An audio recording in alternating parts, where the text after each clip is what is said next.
Hi dear friends, welcome back to my channel. Imagine this.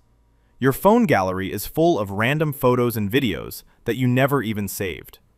Good morning.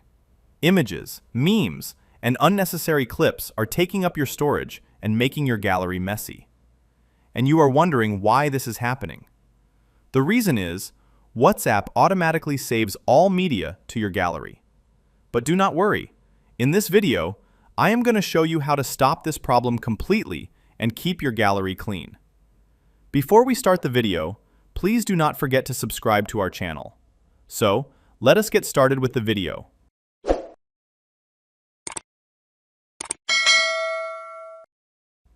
First of all, open your WhatsApp account. Then, click on the three dots at the top of the screen. Go to Settings.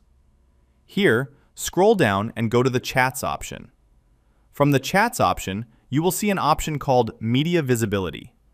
Just turn off this option. Now your WhatsApp photos and videos will not automatically save to the gallery. But you can still save media files manually to the gallery if you want. Let me show you the process.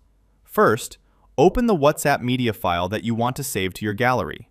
Then, click on the download icon. That is it. So friends, this is how you can easily disable WhatsApp Media Auto Save to Gallery. If you found this video helpful, please do not forget to subscribe to our channel. Thanks for watching this video.